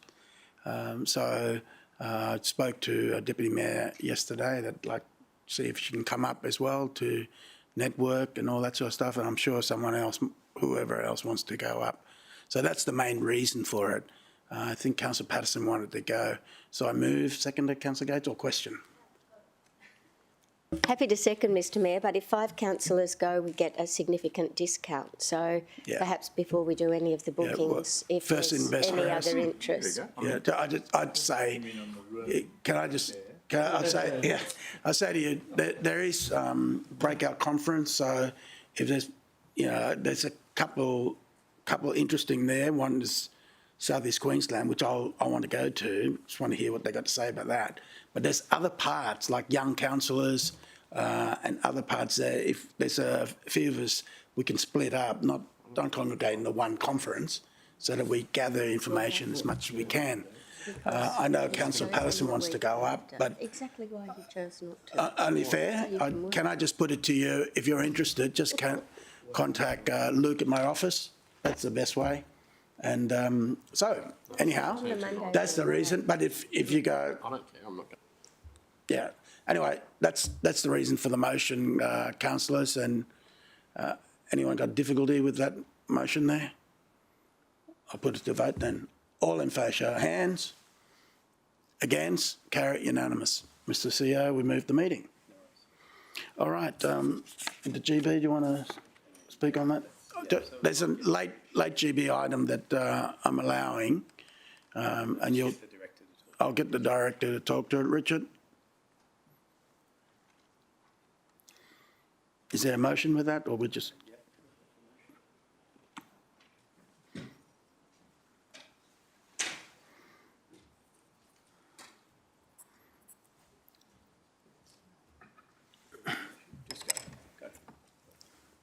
You'll have to stand. Oh, stand up? Yeah. Okay. Over there? No, there it is. Okay. He'll hear. Thank you, Mr Mayor. We've just, through review of the TLPI, come across a challenge in terms of timing around when we could implement the TLPI. What the issue is that the next council meeting after we expect to receive approval for the minister is actually on the 2nd of September, whereas the implementation of the TLPI is due on the 1st of September. So the challenge there is we're expecting that the minister's decision would be by the 25th of August. And so that inevitably means we've got a gap potentially in terms of the TLPI being in effect. So this request is to seek a special council meeting on the 29th of August to allow for the adoption of the item. We've also got clarification that there's a special Gazette notice that can go out on the Friday to allow that to occur as well. So actually, is it the? I'm just trying to double check the date on that one. All right. Councillor Caldwell. I'm happy to move that, Mr Mayor. Second, Councillor Peter Young. Yes, Mr Mayor, I was just going to ask, if you don't mind, if we nominate a time, and I was going to request that might be not 9, Councillor Castro, what time you'd like? Well, it doesn't matter. It'll be late 10. anyway. 9 p.m. 10:02. Councillor Gates. Mr Mayor, it's actually Gold Coast Business Week, and your opening breakfast is that morning. So I just seek that you bear that in mind for the time that you set. 11? Everyone all right with 11? And it's at the island. I know where that is. Councillor Pauline. And Mr Mayor, I just note in our calendars here that our audit committee is scheduled for that day in the chamber as well, so that may need to be Well, relocated we'll move that when or whatever. the CEO can do that. All right, we're good. 11 o'clock, we'll make it? Okay. We can move this. Yes, we can do it either. Sorry, with respect, I've been to audit committee. I just thought the auditors are actually, respectively, they're paid people who have lots of other commitments. I'd hate to think that we're at the last minute changing a. You go to the council's now. Okay. Famous last words. If the Tuesday's available, I thought. All in favour, show hands. Against, carried. Thank you. Thank you, Acting Director. How's that? Excellent. Okay. Any more late GBs? No more surprises. Okay, we go to 16.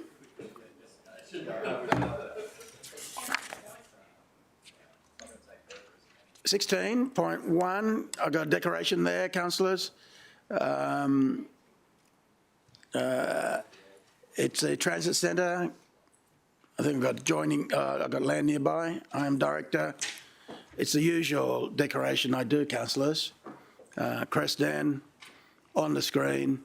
And Councillor Gates, could you take the chair again?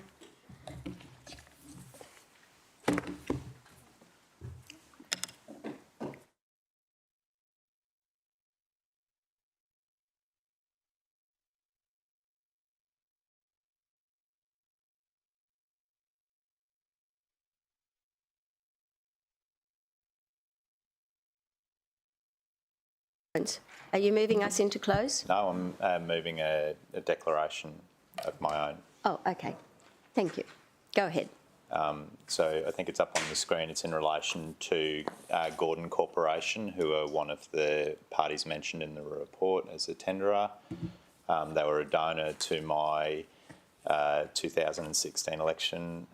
They purchased a ticket for Shane Hart on the 15th of September 2015 for $900, and I'm seeking permission to participate in making a decision in the matter. Thank you. Councillors, do we have a motion? Councillor Tozer. Madam Chair, I'd move that Councillor Owen Jones should participate in the matter because the public interest exceeds or surpasses the nature of the conflict as described. The public interest in Councillor Owen Jones participating. Thank you. I'll second that. All in favour? It's outside the Sorry, all in favour? 6 years, isn't it? Councillors? Yeah. So, surpasses. Sorry, we need a division, Kat. Apologies. Councillor Gates, Councillor Hamill, Councillor Caldwell, Councillor Peter Young, Councillor Bowden-Lumsden, Councillor Castro, Councillor Tozer, Councillor Taylor, Councillor Forster, Councillor McDonald, Councillor O'Neill. Against? Oh, didn't vote? Make a declaration? Okay, so Councillor Owen Jones and Councillor Pauline Young did not vote, and Councillor Tate's out of the room, so not present, yeah. So that's carried, and Councillor Young, I'll go to you now. Yeah, and thank you, through Acting Chair. Mine is not so much a declaration as to put out there on the floor that in 2014, again for Gordon Corp, I sold a piece of land to Mr Tim Gordon on a purely standard commercial real estate transaction. It took part in 2014 in Burleigh, and before I even knew I was going to be a councillor. So I'm just putting that out there to my colleagues that if they feel I need to make a declaration on that matter, then I will. Other than, I'm open to the floor. Councillor Forster. You can sit down, Councillor. Thank you, Madam Acting Chair. Just a question through you to Councillor Young. Have you engaged in any commercial transactions with this entity since the time of your election? No, I haven't. Okay, do I have a motion, councillors? Councillor Peter Young.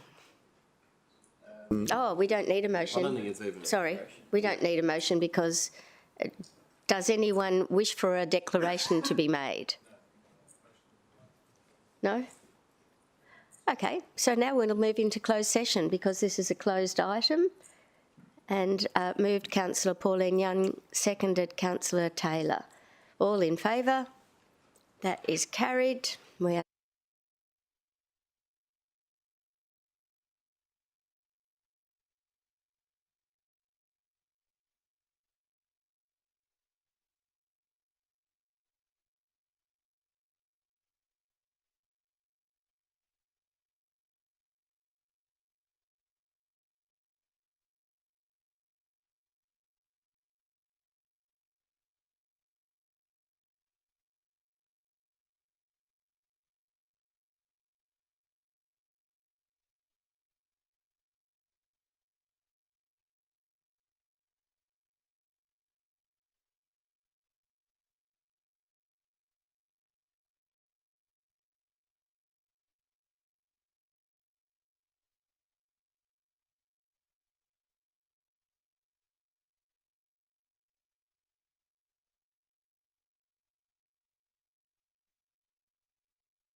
and we're in open session.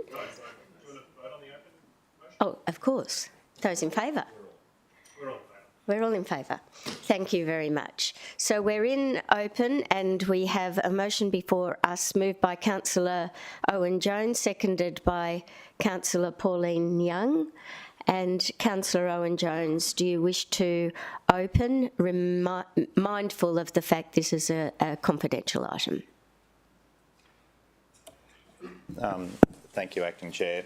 So I've had an opportunity to speak at length in closed, and I will be brief today to say that there are 14 councillors in the chamber today, and I think we've all had the opportunity in closed to speak our piece in regards to this transaction.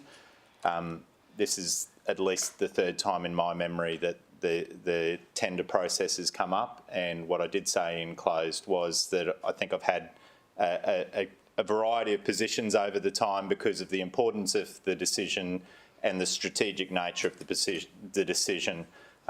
The officer's recommendation has been slightly amended. It's been amended to make it clear that we're delegating the power to the Chief Executive Officer, who will most definitely be sub-delegating it to the Chief Investment Officer.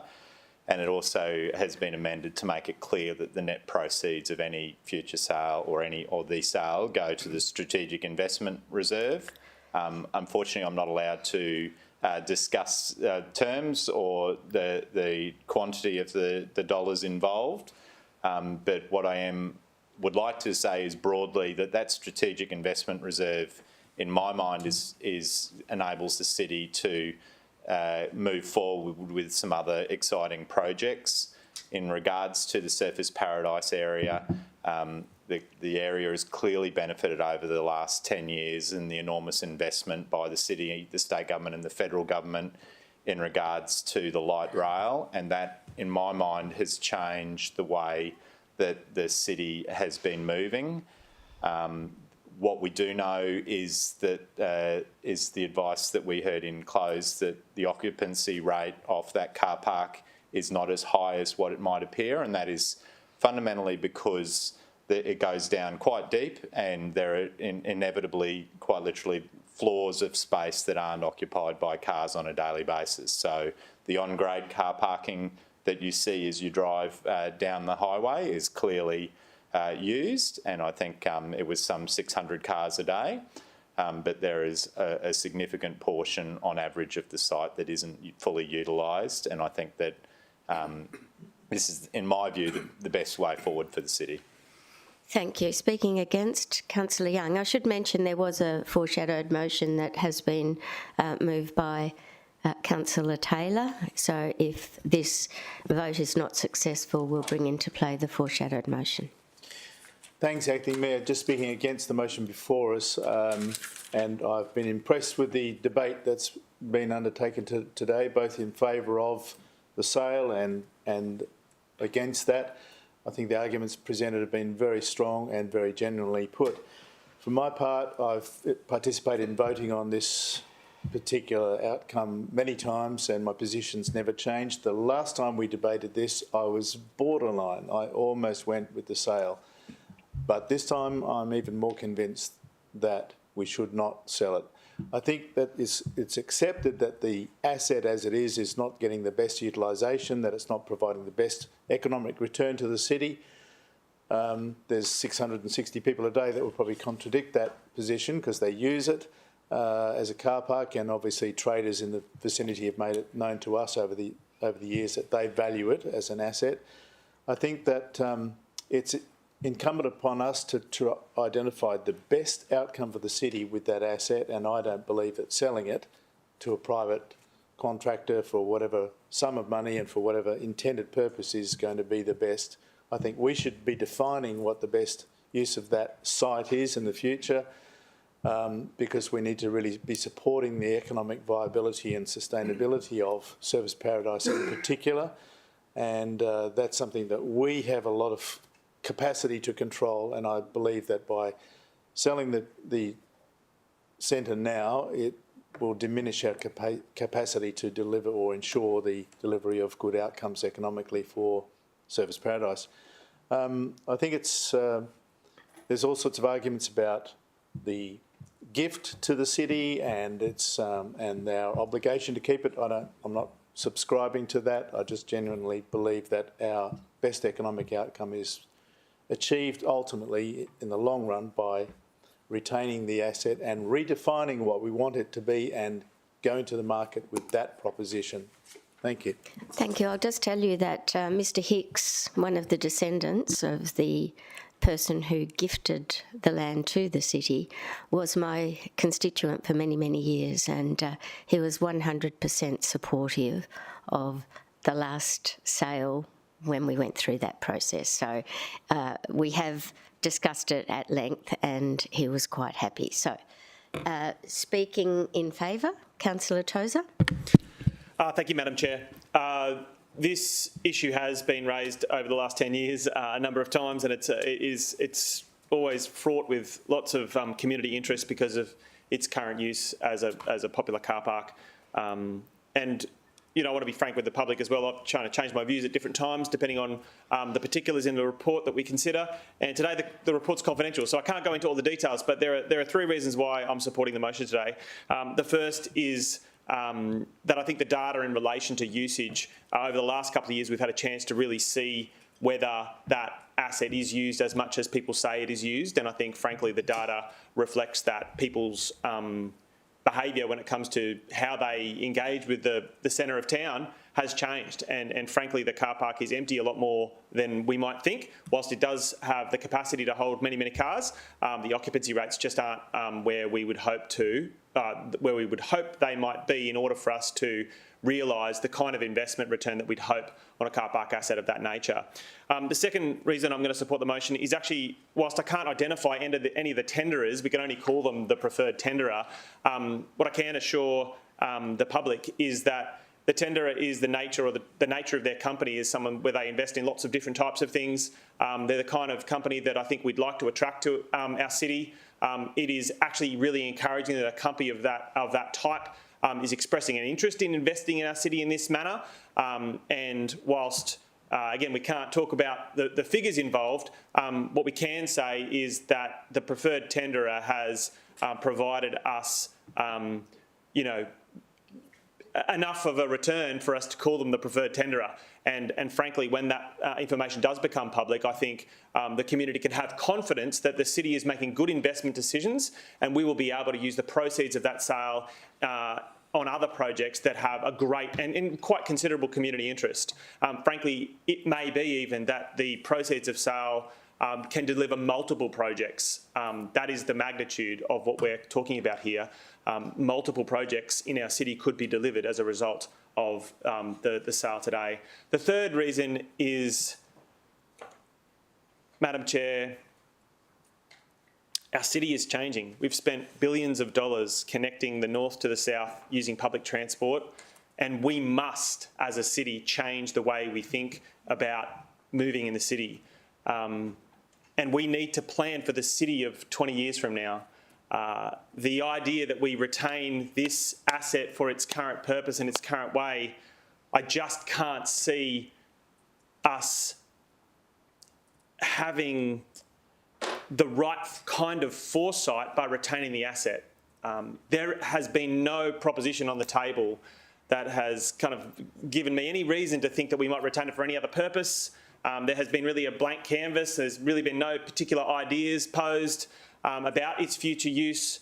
But what I do know is that the preferred tenderer that we have chosen has lots of investments in lots of different things, in lots of different industries, and I have a great deal of confidence that as a result of the magnitude of their investment in our city, they will look to finding ways to realise a greater return on investment for the investment they've made in the city by purchasing the land.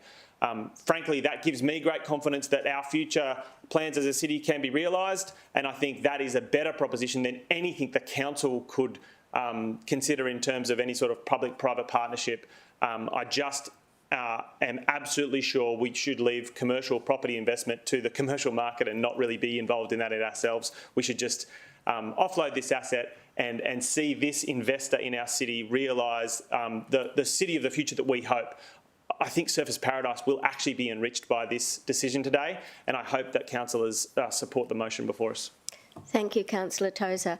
So I'll obviously take Councillor Taylor speaking against, and I think we might move to the vote after that. So, or back to you, Councillor Owen-Jones, to close. But go ahead, Councillor Taylor. Look, today's decision to sell the asset, in my opinion, is very important to the city. We don't have a lot of land in our city, as we all know. It's a heart of the city. It's an important part for a lot of people that work in the area. And we have an opportunity today and a foreshadow to ensure that we're getting the right outcome for that piece of land at the moment. We've got the option of having taken the money from a current tenderer or actually going back to the market and re-envision this bit of land that we have in Surfers Paradise. We're growing in this area. It's becoming dense, but we just don't want it to be another bomb site. We just don't want it to be a site that a developer has and then it ends up going to wreck and ruin. So as much as I appreciate the tender that we have afoot at the moment, I'm hoping that the councillors do support a foreshadow motion that actually takes out to market to get the right outcome for not only Surfers Paradise but the whole city, and ensure that we protect and keep the assets that we have currently in our city. Thank you. Thank you, Councillor Taylor. Now, I'm not trying to stifle debate. We've had a long debate in close, but is there anyone else who has anything to add before I go to Councillor? There is. Okay, we'll keep going. Councillor Vorster. Thank you, Madam Acting Chair. And can I just congratulate you for inviting a contribution from all councillors who may want to put their views on the record, because this is a matter of intense community interest, and whenever there is a discussion in the community, I think we owe it to all of our constituents to explain our decisions. If we don't do that, I don't think the community can have faith in the way that the council functions, which is to encourage debate. So for the purposes of debate, Madam Acting Chair, I just want to make it very clear that I'm not ideologically opposed to the sale of this car park. I'm not opposed to the sale of the car park. But what is of interest to me is whether this process has afforded us the ability not only to maximise the financial return to the city, but potentially the economic and social return to the city as well. And it could be, having regard to Councillor Taylor's foreshadowed motion, it could be that a third process lands us in a position where selling the car park is the best possible outcome. That could be the case. But what the third process would also give us is an opportunity to see whether what would otherwise be non-conforming bids could deliver much more than the dollar and the cents. Now, Councillor Tozer made the claim, I think in good faith, that during the course of debate in closed session, no competing vision was presented for the site.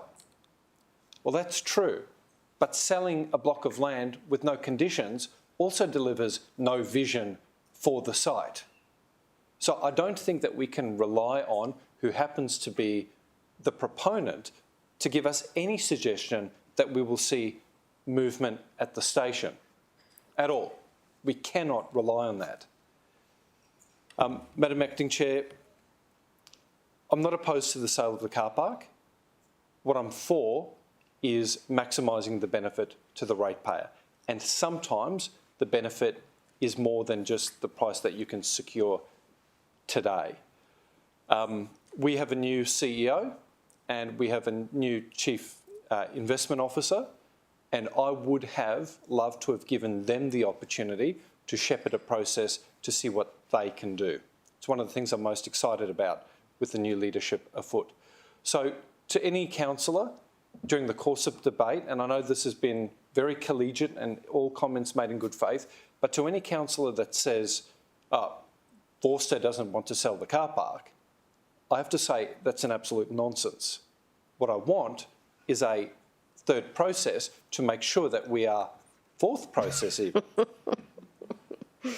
to make sure that we have the best possible outcome. And I think that fourth process that looks at other structures, I think that is actually in the public interest. Why? Because the second process fettered the sale with all sorts of conditions, right? All sorts of conditions.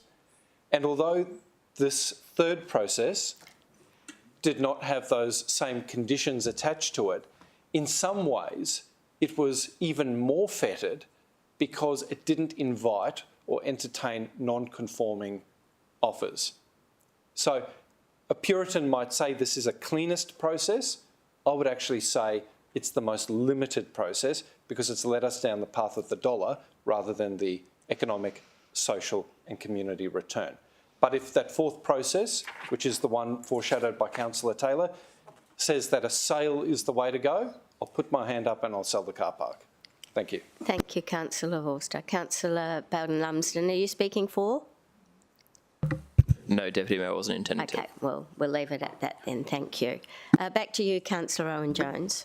Thank you, Councillor Gates. I will be brief to say that I think that clearly the council has had an opportunity to say their piece. I'd like to, in particular, thank Councillor Taylor for his passion in regards to his area. I can't remember if I've said it in closed or when we, as did in open, but this council made a decision a couple of years ago in regards to the Paradise Centre and the investment of private capital in Surfers Paradise, and I'm of the view that we've actually got a really good outcome at the front of the Paradise Centre because of that investment in capital.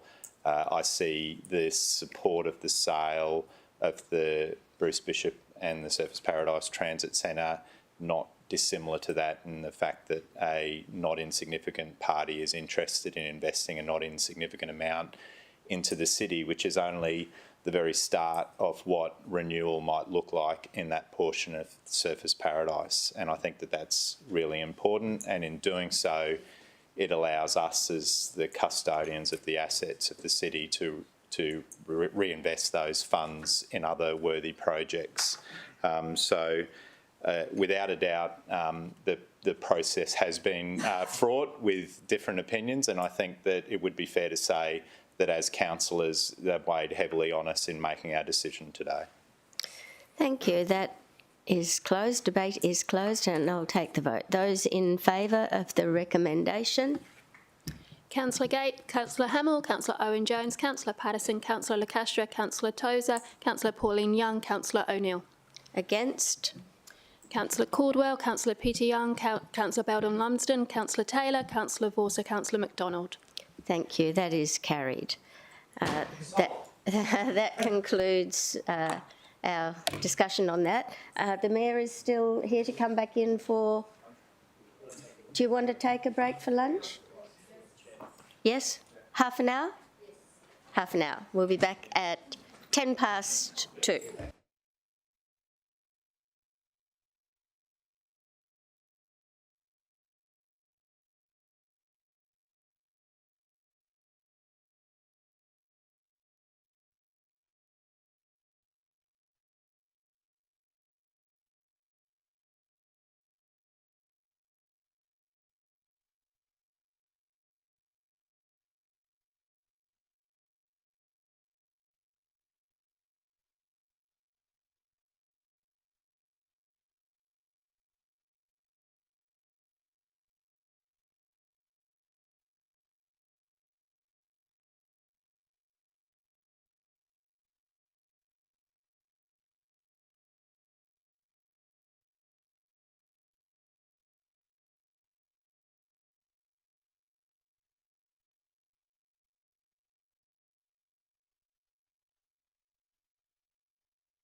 take your seat. 14:05. Welcome back. Right, councillors, next item 16.2, City Workforce Retention, Staffing Matter.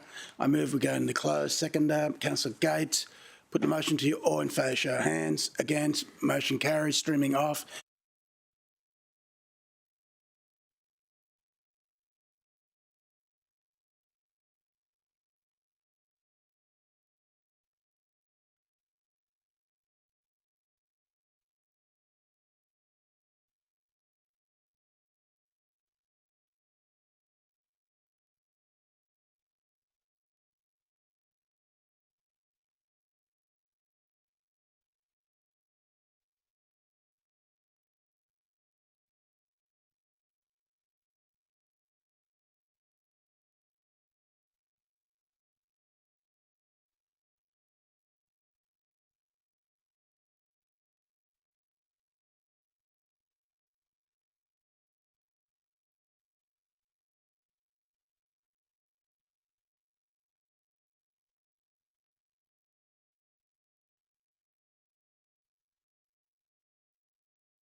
I move the recommendation on the screen. Seconder, Councillor Tozer.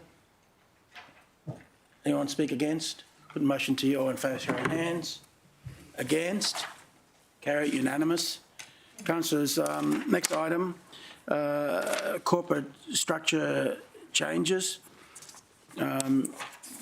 Staffing matter, move will go into close. Seconder, Councillor Tozer. All in favour, show your hands. Against? Motion carries. Streaming off.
Right, Councillor Owen-Jones?